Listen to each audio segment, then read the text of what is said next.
कौमी असम्बली में तहरीक इंसाफ की नुमाइंदगी खत्म। स्पीकर के खत के बाद असम्बली सेक्रेटरीट ने नई पार्टी पोजीशन जारी कर दी। तमाम 80 अराकीन को सुन्नी इत्तेहाद काउंसिल का जाहिर किया गया। इससे कबल 39 अराकीन को PTI और 41 को आज़ाद जाहिर किया गया था। कौमी असम्बली में मुस्लिम लीग नून की 110, पीपल्स पार्टी की 69, MQM की 22 नशिस्तें, काफ लीग की 5, IPP की 4 और मुस्लिम लीग ज़िया, BAP और नेशनल पार्टी की एक सीट सुन्नी इत्तेहाद काउंसिल के 80, JUI के 8 अराकीन, इलेक्शन एक्ट पर अमल दरामद से 23 मखसूस सीटें नून लीग, PTI, JUI को मिलेंगी।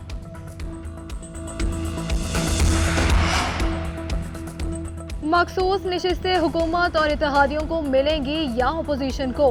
इलेक्शन कमीशन का अहम इजलास जारी है। कानूनी टीम की सुप्रीम कोर्ट की वजाहत, नए इलेक्शन एक्ट पर ब्रीफिंग। इजलास में स्पीकर्स के खतूत का जायजा, आइंदा के लाहे अमल पर गौर। स्पीकर कौमी असम्बली सिंध और पंजाब असम्बली के खतूत, असम्बली की खुद मुख्तारी बरकरार रखते हुए मखसूस नशिस्तों का फैसला करने का मुतालबा। स्पीकर KP बाबर सलीम सवाती का सुप्रीम कोर्ट के फैसले पर अमल दरामद का मुतालबा। खत में लिखा कि फैसले पर अमल दरामद में गैर जरूरी ताखीर इंसाफ का कत्ल है। स्पीकर के खत आने के बाद इलेक्शन कमीशन के खिलाफ कोई कार्रवाई नहीं हो सकती। इंट्रा पार्टी इलेक्शन का फैसला आने तक सुप्रीम कोर्ट कुछ नहीं कह सकती। साबिक secretary election commission Kanwar Dilshad का कहना है, इलेक्शन कमीशन कानून साज इदारा नहीं, मजबूत मौक़िफ़ पर डटा हुआ है। इंट्रा पार्टी इलेक्शन पर फैसले तक मखसूस नशिस्तों का फैसला नहीं हो सकता। स्पीकर कौमी असम्बली सिंध और पंजाब असम्बली ने खतूत लिखे, इलेक्शन कमीशन खतूत पर रेफरेंस बनाकर सुप्रीम कोर्ट को भिजवा सकता है।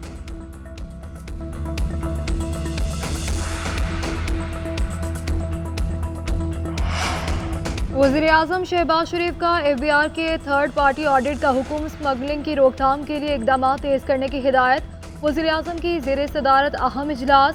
शहबाज शरीफ ने कहा कि FBR मुल्क की मईशत में रीढ़ की हड्डी की हैसियत रखता है। डिजिटलाइजेशन अहम मुआशी इस्लाहात में संग मील है। महसूलात में बेहतरी से सोशल सेक्टर में बेहतरी आएगी। FBR का इन्फोर्समेंट निज़ाम बेहतर बनाने की ज़रूरत है। अच्छे टैक्स दहिंदगान को दावत दें और ट्रांसफॉर्मेशन प्लान पर मुशावरत करें।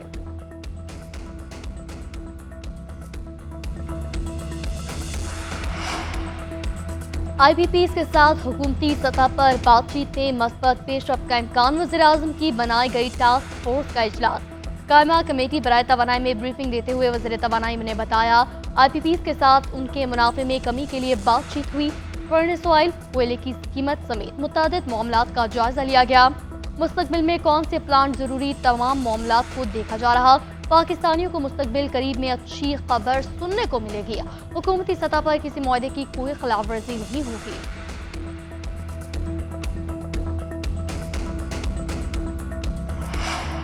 Supreme court practice and procedure तरमीमी ऑर्डिनेंस काबीना से मंजूर, जल्द सदर को मंजूरी के लिए भेजा जाएगा। तरमीमी ऑर्डिनेंस के मुताबिक चीफ जस्टिस का सुप्रीम कोर्ट के मुकदमात मुकर्रर करने में इख्तियार बढ़ जाएगा। चीफ जस्टिस सुप्रीम कोर्ट का सीनियर जज और चीफ जस्टिस का मुकर्रर करदा जज केस मुकर्रर करेगा। इससे पहले चीफ जस्टिस और 2 सीनियर तरीन जजेस का 3 रुकनी बेंच मुकदमात मुकर्रर करता था।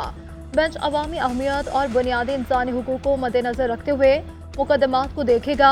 हर केस को इसकी बारी पर सुना जाएगा, वरना वजह बताई जाएगी। हर केस और अपील को रिकॉर्ड ट्रांसक्रिप्ट तैयार किया जाएगा। तमाम रिकॉर्डिंग और ट्रांसक्रिप्ट अवाम के लिए दस्तयाब होंगी।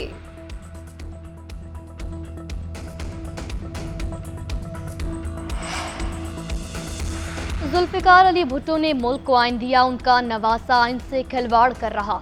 सेनेटर शिबली फराज कहते हैं, हुकूमत ऐसे हथकंडों पर उतर आई जिसकी तारीख में मिसाल नहीं मिलती। बानी PTI ने हमेशा आइन और कानून की बालादस्ती की बात की, उनके साथ जो हो रहा वो अफसोसनाक है। अबूजर सलमान ने कहा, 190 मिलियन पाउंड इद्दत और साइफर केस का रीटेलीकास्ट है, फैसला लिखा जा चुका। हर हाल में बानी को सजा देना चाहते हैं। दुनिया में पाकिस्तान का मजाक बना दिया गया। ऐसी हरकतें करेंगे तो सियासी इस्तेहकाम नहीं आएगा। लाहौर हाईकोर्ट का DC लाहौर को PTI जलसे की दरख्वास्त पर फैसले का हुक्म, शाम 5 बजे तक का वक्त दे दिया। बेंच ने हुक्म दिया कि डिप्टी कमिश्नर लाहौर कानून के मुताबिक दरख्वास्त को देखें। डिप्टी कमिश्नर किसी रिपोर्ट से मरूफ हुए बगैर फैसला करें। चीफ सेक्रेटरी और IG पंजाब लाहौर हाईकोर्ट पेश। आईजी ने मौक़िफ़ इख्तियार किया। पुलिस ने किसी को हिरासा किया, ना ही रुकावट डाली। अदालती हुक्म पर दरख्वास्त डीसी के हवाले कर दी गई। पीटीआई का जलसा रुकवाने की दरख्वास्त नाकाबिल समाअत करार देकर मुस्तरद कर दी गई।